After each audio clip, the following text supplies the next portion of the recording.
మహిళలకు పని ప్రదేశాలలో అనేక రకాల లైంగిక దాడులు వేధింపులు కొనసాగుతూనే ఉన్నాయని వాటిని నియంత్రించేందుకు అరికట్టేందుకు న్యాయస్థానాలు మహిళలకు అండగా ఉంటాయని ప్రముఖ హైకోర్టు న్యాయవాది ఉపలపల్లి నిరోష తెలిపారు. అంతర్జాతీయ మహిళా దినోత్సవ సందర్భంగా అనాదిక మహిళలు ఎదుర్కొంటున్న వివిధ రకాల సమస్యలపై హైకోర్టు న్యాయవాది నిరోష కిరటం యూసామి మాట్లాడారు. మహిళలను గౌరవించుకునే మన దేశంలో అనేక రకాలుగా దాడులు జరగడం బాధాకరమన్నారు.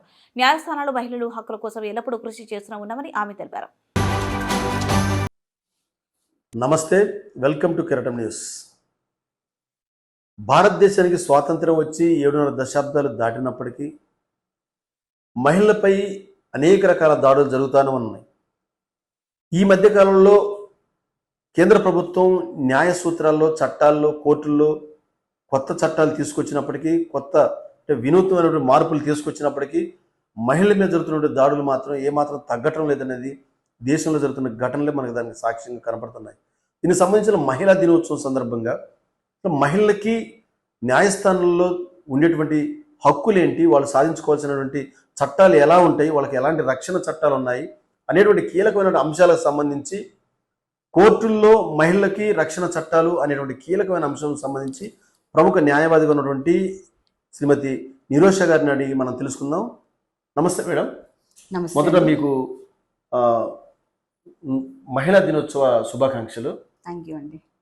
అసలు కోర్టుల్లో మహిళలకి ఎన్నో రకాల చట్టాలు ఉన్నప్పటికీ వాటికి క్షేత్రస్థాయిలో వాటికి అమలైన సందర్భాలు చాలా తక్కువ అవుతున్నాయి. ఎన్నో కేసులు కోర్టు దాకా రాకుండానే పరిష్కారం అవుతా ఉన్నాయి. అసలు మహిళలకి కోర్టుల్లో ఉన్నటువంటి రక్షణ చట్టాలు ఏంటి? ఒక సీనియర్ న్యాయవాదిగా మీరు ఏమంటారు మహిళలకి? ఫస్ట్లీ అందరికీ హ్యాపీ ఉమెన్స్ డే అండి. సార్ వచ్చేసి ఒక మహిళల పైన జరుగుతున్న ఇదైతే కానీ లేకపోతే దానికి సంబంధించిన చట్టాలు కానీ దాని గురించి ఒక ఇంటర్వ్యూ చేయాలని చెప్పేసి వచ్చినందుకు వెరీ థ్యాంక్ యూ అండి.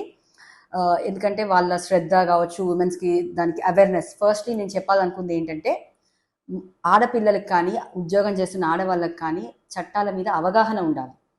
ఫస్ట్ ఇప్పుడు వాళ్ళు వర్క్ చేస్తారు, ధైర్యంగా వచ్చి ఫ్యామిలీ పక్కన ఫ్యామిలీ సపోర్ట్ తీసుకొని ఆడవాళ్ళు ధైర్యంగా వచ్చి కార్పొరేట్ ఎంప్లాయీస్ గానో లేకపోతే అడ్వకేట్స్ గానో డాక్టర్స్ గానో ఎంతోమంది బయటకు వచ్చి వర్క్ చేస్తున్నారు. ఇవాళ వాళ్ళ ధైర్యానికి ఫస్ట్ మనము ఇది అప్లాస్ చేయాలి.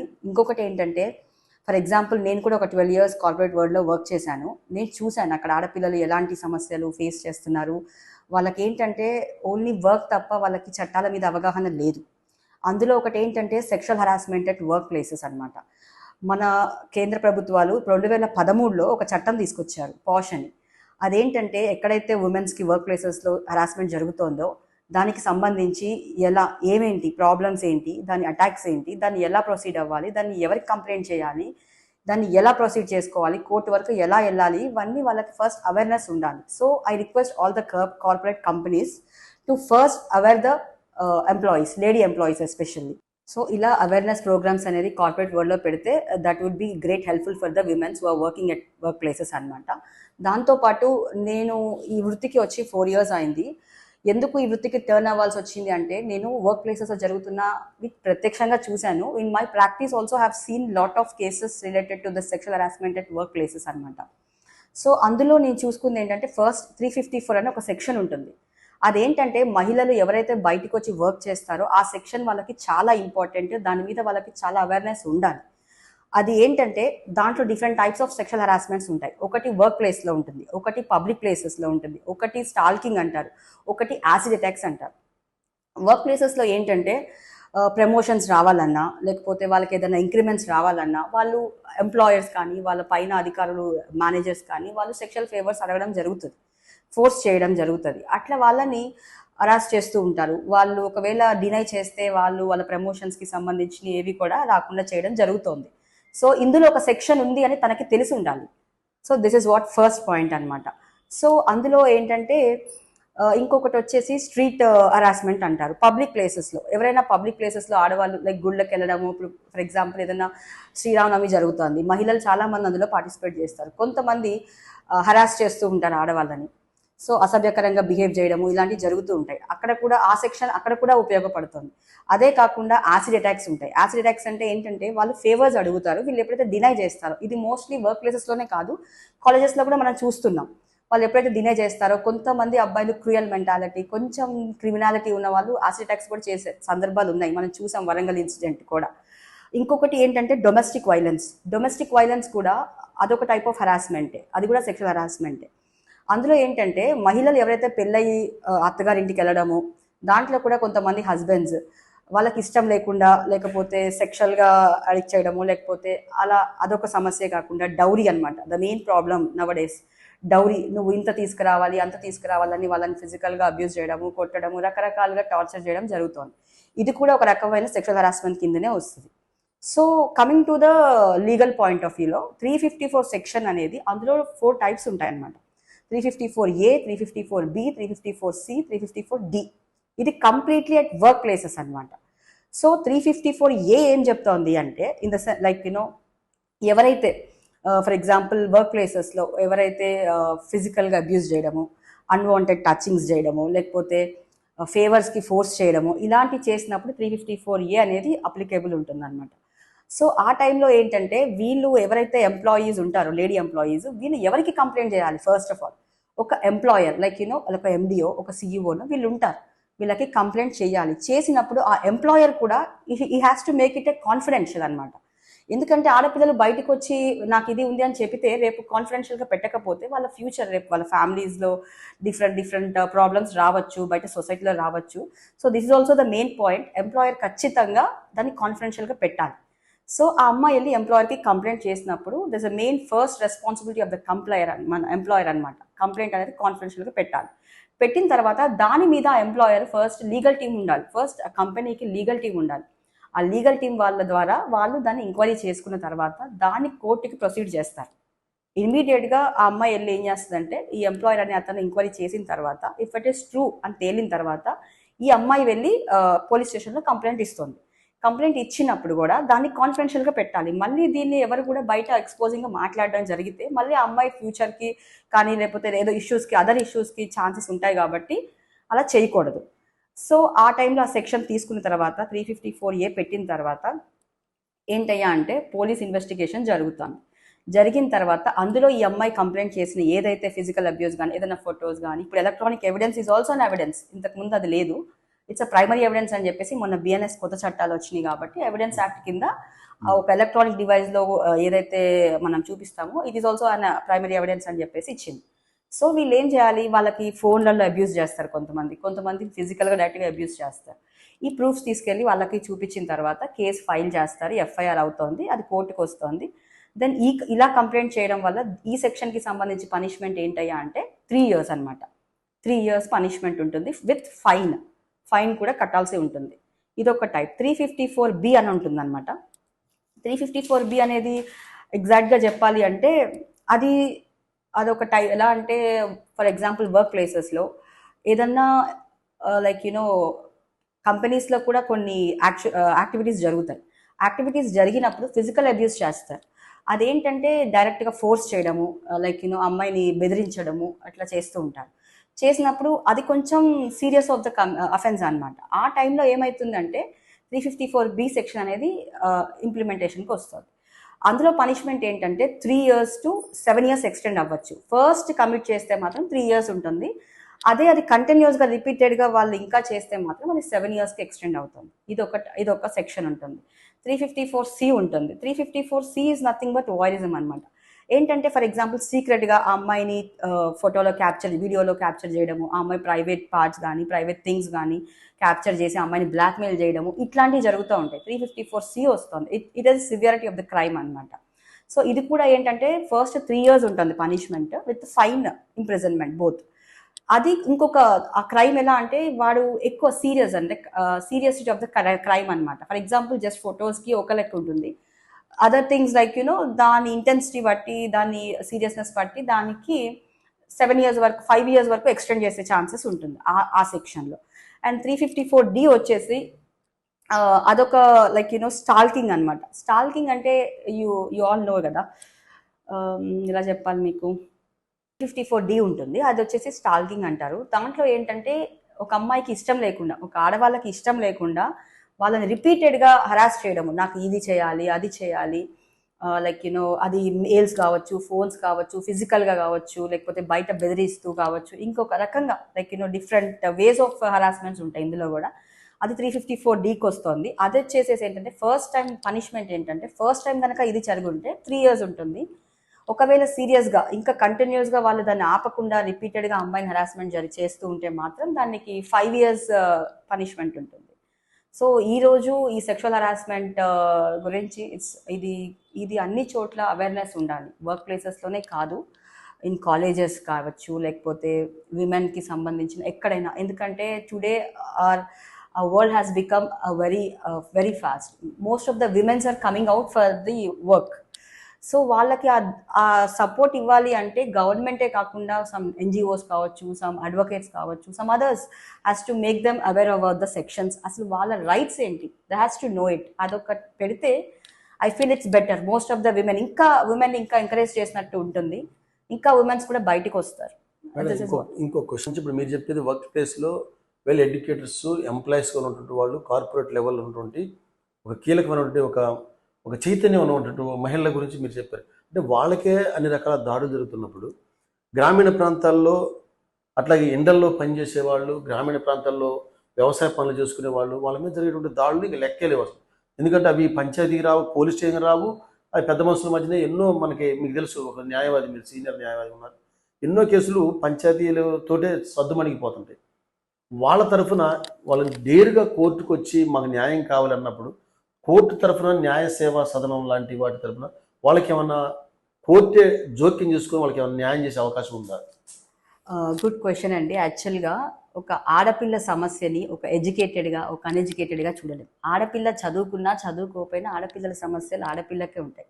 చదువుకొని ముందుకు రాలేరు బయటికి. అట్ ద సేమ్ టైం మీరు అన్నట్టుగా విలేజెస్లో కూడా వాళ్ళకి తెలియక రారు బయటికి, చెప్పుకోవడానికి ఎవరూ లేరు. అట్లీస్ట్ మా ఎంప్లాయీస్కి కనీసం ఏం చేయాలని అట్లీస్ట్ ఒక 50% అయినా ఒక అవేర్నెస్ ఉంటుంది, వాళ్ళకైతే లేదు. అదే నేను చెప్తుంది, గ్రామాలలో కావచ్చు, వర్క్ ప్లేసెస్లో కావచ్చు, కాలేజెస్లో కావచ్చు, అవేర్నెస్ ప్రోగ్రామ్స్ అనేది పెట్టాలి. మీరు అన్నట్టుగా జ్యుడిషియరీ కూడా ఇందులో ఇన్వాల్వ్ అయ్యి, గవర్నమెంట్స్ కూడా ఇన్వాల్వ్ అయ్యి, లేకపోతే NGOs కూడా ఇన్వాల్వ్ అయ్యి వాళ్ళకి ఒక అవేర్నెస్ ప్రోగ్రామ్స్ పెట్టాలి. అది యాక్చువల్గా మెయిన్ ఇంపార్టెంట్. ఎందుకంటే ఏదైనా తెలిస్తేనే కదా మనం దాని ముందుకు వెళ్ళగలుగుతాం. ఏది తెలియకుండా ఎవరికి ఏం చెప్పుకోవాలనేది ఎవరికి తెలియదు. At the same time so మీరు ఇందాక ఒక పాయింట్ అడిగారు, ఇంత చదువుకొని ఇంత ఉద్యోగాలు చేసి మీకే సమస్యలు వస్తాయా, వాళ్ళకి రావా అంటే, సమస్య ఏదైనా ఒకటే. You have to see it in a single face. అందులో చదువుకున్న వాళ్ళకి ఒక సమస్య, లేని వాళ్ళకి ఒక సమస్య అనేది ఉండదండి. That's what I want to say. అట్లాగే ఇప్పుడు ఈ మహిళలకు సంబంధించి వాళ్ళల్లో అవగాహన రావడం ఇంకేమైనా మార్గాలు ఏమన్నా, న్యాయస్థానాలు ఏమన్నా అన్వేషణ చేస్తున్నాయా, ముందుకు వస్తున్నాయా? ఇప్పుడు కొత్తగా చట్టాలు కూడా మారిపోయినాయి. ఇప్పటిదాకా ఉన్నటువంటి కేంద్ర ప్రభుత్వం ఇటీవల మార్చేసింది, జూలై 1 నుంచి అధికారం అమల్లోకి వచ్చాయి, ఇంప్లిమెంట్. ఇప్పుడు వాటిలో ఇంకేమైనా మహిళలకు కొత్తగా ఏమైనా పొందుపరిచారా? యాక్చువల్గా మహిళలకి ఎప్పటి నుంచో చట్టాలు ఉన్నాయండి, దీంట్లో పెద్దగా మార్పులు అయితే జరగలేదు. కానీ రీసెంట్గా కొన్ని 2013లో నిర్భయ చట్టం వచ్చింది. చట్టాలు ఎన్ని ఉన్నాయనేది కాదు, అసలు ఆ చట్టాన్ని ఎలా ఉపయోగించుకోవడానికి తెలిస్తేనే కదా. That is a main point ఇక్కడ. అది లేకనే ఎవరైతే సమస్యల్లో ఉన్న వాళ్ళు బయటికి రాలేకపోతున్నారు. ఇంకొకటి ఏంటంటే, అదొక ప్రైమరీ పాయింట్ అయితే, ఇంకొకటి ఆడవాళ్ళకి ధైర్యం ఉండాలి. ఫస్ట్ ఆఫ్ ఆల్ ఏంటంటే, మనం చూస్తున్నాం ఆడవాళ్ళు హోమ్ మేకర్స్ నుంచి లీడర్స్ అవుతున్నారు, ఎంటర్ప్రెనర్స్ అవుతున్నారు, పెద్ద పెద్ద స్థాయిలోకి వెళ్తున్నారు. ఎందుకు? ధైర్యమే అండి. ఒకటి ధైర్యం ఉండాలి, ఒకటి నా హక్కు తెలుసుకోవాలి, నాకేముంది నాకేం లేదని తెలుసుకోవాలి. సో తెలుసుకోవాలి అంటే మన సైడ్ నుంచి మనం కూడా వాళ్ళకి అవేర్నెస్ ప్రోగ్రామ్స్ అనేవి కల్పించాలి. తప్పకుండా ఎనీ గవర్నమెంట్, ఎనీ NGO, ఇదే మెయిన్ ప్రైమరీ థింగ్ అండి. ఎందుకంటే తెలియకపోతే మనం ఏం చేయలేం కదా. We need to know something to do something. So that is what I feel. ఇప్పుడు జరుగుతున్నటువంటి మహిళల మీద కానీ, చిన్నపిల్లల కానుంచి జరిగేటువంటి దాడులు అన్నిటి వెనకాల ఒక ప్రధానమైన కారణం కనపడుతుంది మేడం. ముఖ్యంగా అదేంటంటే, యువతలో నానాటికి పెరుగుతున్న నిరుద్యోగం, ప్రభుత్వాలు, పాలకులు వాళ్ళ యొక్క అనేకమైన హామీలు ఇవ్వటం, ప్రభుత్వాలను నడిపించడం, వాళ్ళ దారిని వాళ్ళు వెళ్ళిపోవటం, అధికారం కోల్పోయిన తర్వాత. అంతే తప్ప ప్రభుత్వం ఒక నిరుద్యోగ యువతకి, అమ్మాయిలు కావచ్చు, అబ్బాయిలు కావచ్చు, వాళ్ళకి సరైన టైంలో నిజంగా వాళ్ళకి ఉపాధి కల్పన, ఉద్యోగ కల్పన అనేది ఉంటే, కల్పిస్తే ఇంతగా వాళ్ళు పెడదారులు పట్టే అవకాశం లేదనేది ఒక చర్చ జరుగుతూ ఉంది మహిళా సంఘాల్లో ముఖ్యంగా. కాబట్టి అంటే ఒక ప్రజాక్షేమం కోరే వాళ్ళు ఏమని చెప్తున్నారంటే, మేము ఇప్పుడు అనేక మందిని మహిళా దినోత్సవం సందర్భంగా ఇంటర్వ్యూలు చేసినప్పుడు, వివిధ రకాల రంగాల్లో ఉన్నటువంటి మహిళా పెద్దలతో నేను ఇంటర్వ్యూలు చేసినప్పుడు వాళ్ళు చెప్పినటువంటి కామన్గా నాకు వాళ్ళందరి యొక్క మైండ్ సెట్లో కనపడేదంటే, ప్రభుత్వాలు ముఖ్యంగా నిరుద్యోగాన్ని నిర్మూలిస్తే దాడులు సాధ్యం తగ్గేటువంటి అవకాశం ఉన్నారు. దీన్ని మీరు ఏకీభవిస్తారా, ఎట్లా ఉంటారు? I don't agree with this statement. ఏంటంటే ప్రభుత్వాలు అఫ్ కోర్స్ ఆపర్చునిటీస్ ఇవ్వాలి, job opportunities, but I don't think దానివల్ల క్రైమ్ రేట్ తగ్గుతుంది అని నేను చెప్పను. But okay, we can control it మీరు అన్నట్టుగా. కానీ ప్రతి మనిషిలో ఒకటి ఉండాలి కదా. నేను ఉద్యోగమే చేస్తానంటే కుదరదు కదా. ఈ can go for the business. వాళ్ళకంటూ ఆలోచన రావాలి అంటే వాళ్ళొక బిజినెస్ పెట్టుకోవచ్చు, ఏదైనా వ్యాపారం పెట్టుకోవచ్చు, లేదా ఏదో పనిలో నిమగ్నమై ఉండొచ్చు. అట్ ద సేమ్ టైం ఆడపిల్లలు కూడా నేను బీటెక్ చేస్తే నేను సాఫ్ట్వేర్కి వెళ్ళాలని ఏం లేదు. బీటెక్ చేస్తే ఇంకొక రంగంలో కూడా చేయొచ్చు. ఇప్పుడు నేను ఫర్ ఎగ్జాంపుల్ నేను ఎంఫామ్ చేశాను, రెగ్యులేటరీ అఫైర్స్లో వర్క్ చేశాను, నేను లాకి వచ్చేసాను. అంటే డొమైన్ మనకు ఆలోచన అనేది ఉండాలి తప్ప ఎవరో వచ్చి ఆపర్చునిటీస్ క్రియేట్ చేస్తేనో మనం మారుతాం అనేది ఏమి ఉండదు. బట్ దానివల్ల మీరు అన్నట్టుగా కొంచెం కంట్రోల్ చేయడానికి అయితే ఒక సోర్స్ ఉండొచ్చు, కానీ కంప్లీట్గా we cannot blame on governments. So మనలో కూడా మనకు ఒక ఆశయం ఉండాలి, నేను ఇది చేయాలి అది చేయాలని. ఉద్యోగం నేను కూడా సివిల్స్ ప్రిపేర్ అయ్యాను 2012లో. అన్ఫార్చునేట్గా నేను అవ్వలేకపోయాను. I didn't stop my career over. నేను ఇంకొక డొమైన్ చూస్ చేసుకోవాలి అని నాకంటూ ఇన్బిల్ట్ ఉండాలంటే it's like everything is coming with an awareness, knowledge ఉండాలి వాళ్ళకి. ఫస్ట్ బిజినెస్లోకి వెళ్ళొచ్చు, లేకపోతే అదర్ వర్క్స్కి వెళ్ళొచ్చు, ఇంకా డిఫరెంట్ టైప్స్. ఏదైనా మనిషి లోపల నుంచి వస్తేనే I think that can be prevented or that can be stopped. అంతే తప్ప we cannot blame others on our things. That is what I feel. ఇప్పుడు ఒక మహిళగా, ఒక ఉన్నత విద్యావంతురాలిగా, ఒక న్యాయవాదిగా, ఒక ఇంత చదువుతున్న మీరు ఇప్పుడున్న మహిళా లోకానికి ఈ మహిళా దినోత్సవం రోజున మీరు ఏం సలహా ఇస్తున్నారు? ముఖ్యంగా వాళ్ళలో చైతన్యం రావడం కోసం మీరు ఇచ్చేటువంటి సలహా ఏంటి? Good question. యాక్చువల్గా నేనైతే ఒకటే చెప్తాను, ఆడపిల్లలు కానీ ఆడవాళ్ళు కానీ ఫస్ట్ ధైర్యం ఉండాలి, వాళ్ళకి ఆలోచన ఉండాలి, అసలు వాళ్ళకి ఏం కావాలో క్లారిటీ ఉండాలి. సో దాని ద్వారా వాళ్ళు బయటికి వచ్చి వాళ్ళకి కావాల్సిన వాటి గురించి వాళ్ళు ఫైట్ చేయాలి. సో దాని ద్వారా కొంచెం ఏదన్నా ఉపయోగపడచ్చు. అదే కాకుండా మనం చూడాలి. ఇప్పుడు కొంతమంది చదువుకునే వాళ్ళు చదువుతారు, చూసేవాళ్ళు బయట నేర్చుకుంటారు. ఇప్పుడు మన అమ్మమ్మ వాళ్ళు ఉన్నారు, వాళ్ళు ఒక కేర్ టేకర్స్, హోమ్ మేకర్స్. వాళ్ళకి ఎంత నాలెడ్జ్ ఉంటుంది, మనకంటే ఎక్కువ ఉంటుంది ఇన్ఫ్యాక్ట్. ఎందుకంటే వాళ్ళ అనుభవం, వాళ్ళ తాతలు, వాళ్ళ అమ్మమ్మలు, వాళ్ళ ఫ్యామిలీ దాని గురించి వాళ్ళు చెప్తూ ఉంటారు కదా. అట్లా మనం తెలుసుకోవాలి. అట్లా కూడా మనము ఒక సంస్కృతిని, దాన్ని ఏమంటారు, లైక్ కల్చర్, ట్రెడిషన్స్ని కూడా మనము మన ఫాదర్ లైక్ గ్రాండ్ పేరెంట్స్ నుంచి నేర్చుకొని దాన్ని మనం ఎట్లా అమల్లోకి రావాలి, దానికి సంబంధించి ధైర్యము, ఇవన్నీ ఇట్ మేక్స్ లైక్ సెన్స్ అనమాట. ఈ ఆల్ సోర్సెస్ ఉండాలి ఆడపిల్లలకి ఈరోజు. అండ్ ఎస్పెషల్లీ ఆడపిల్లలు కూడా, ఐ డోంట్ బ్లేమ్ ఆన్ ఆడపిల్లలు గొప్ప లేకపోతే అబ్బాయిలు కాదు, కానీ ఆడపిల్లలు కూడా కొంచెం ఆలోచించాలి. వాళ్ళకు కూడా ఒక ఆలోచన. ఇవాళ మనకి చాలా మంది సపోర్ట్ చేస్తున్నారు, చాలా యాక్ట్స్ వస్తున్నాయి, చాలా ఆపర్చునిటీస్ వస్తున్నాయి. లైక్ మొన్న కూడా ఉమెన్ రిజర్వేషన్ బిల్ ఏదో పాస్ అయింది, 33% ఉన్నాయి. మనకి చాలా ఆపర్చునిటీస్ ఉన్నాయి. అవన్నీ మనం ఎలా యూజ్ చేసుకోవాలి అనే దాని మీద ఆలోచన కలిగి ఉండాలి ఫస్ట్. ఇప్పుడు ఏంటంటే యువత చాలా మంది డిస్ట్రాక్ట్ అవుతున్నారు. ఈ డిస్ట్రాక్షన్స్కి ఎప్పుడు కూడా మనం డిస్ట్రాక్ట్ అవ్వకూడదు బేసికల్గా. అవన్నీ కూడా మన ఆలోచన ద్వారా, మన చదువుకున్న జ్ఞానం ద్వారా, మనకి ఎవరైనా మన పేరెంట్స్ చెప్పడం ద్వారానే కాకుండా టుడే వీఆర్ యూజింగ్ ఇంటర్నెట్ అనమాట. అందులో కూడా చాలా వస్తున్నాయి అవేర్నెస్ ప్రోగ్రామ్స్, ఎలా ఉండాలి, ఎలా అమ్మాయిలు ఎలా ముందుకెళ్ళాలి, ఎలా ధైర్యంగా ఉండాలి, how to speak and how to go forward అనేది. సో అవన్నీ చూసుకొని ముందు మన బ్రెయిన్, మన మనసు రెండు ఆలోచించుకొని మనకి ఏం కావాలో దానికి ఒక రోడ్ మ్యాప్ వేసుకొని దానికి ధైర్యంగా వెళ్ళడమే వాళ్ళ ఆడపిల్లలు చేయాలి. చేస్తేనే అది మనకు ఉపయోగం. దానివల్ల మన సొసైటీ కావచ్చు, వరల్డ్ కావచ్చు, ఏంటంటే ఆడపిల్ల కనుక ఎదిగితే సొసైటీలో ఒక ఎకానమీని క్రియేట్ చేస్తుంది, ఒక ఇంక్లూజివ్ గ్రోత్ అనేది క్రియేట్ అవుతుంది. సో ఆడపిల్లలు కూడా కొంచెం ఆలోచించి వాళ్ళ అడుగులు వేయాలి. కాబట్టి అమ్మగా, భార్యగా, చెల్లిగా కుటుంబాన్ని పోషించేటువంటి ఒక కీలకమైన వ్యక్తిగా ఉన్నటువంటి మహిళ జీవితంలో ఖచ్చితంగా వాళ్ళ యొక్క అవగాహన, చైతన్యం, అట్లాగే వాళ్ళ మీద జరుగుతున్న దాడుల్ని నియంత్రించాలంటే కేంద్ర రాష్ట్ర ప్రభుత్వాలు చేస్తున్న చట్టాలు అమలుతో పాటు న్యాయస్థానాలు, అట్లాగే న్యాయ సేవా సదనాలు కూడా వారికి సాధారణ ప్రజలతో సైతం వాళ్ళు అవగాహన కల్పించి వారిలో ఒక చైతన్యాన్ని కలిగిస్తేనే ఖచ్చితంగా రాబో రోజుల్లో ఇంకా దాడులు తగ్గించేటువంటి అవకాశం ఉంది. దీనికోసం ముఖ్యంగా యువతులు కూడా ఖచ్చితంగా వాళ్ళ మీద జరిగే దాడిని పసిగట్టేటువంటి ఒక నైపుణ్యతను కూడా వాళ్ళు కలిగి ఉండాలని చెప్పి ప్రముఖ న్యాయవాది నిరోష తెలియజేస్తున్నారు. వీడియో జర్నలిస్ట్ ఈశ్వర్తో వనం నాగయ్య, కెరటం న్యూస్, ఖమ్మం.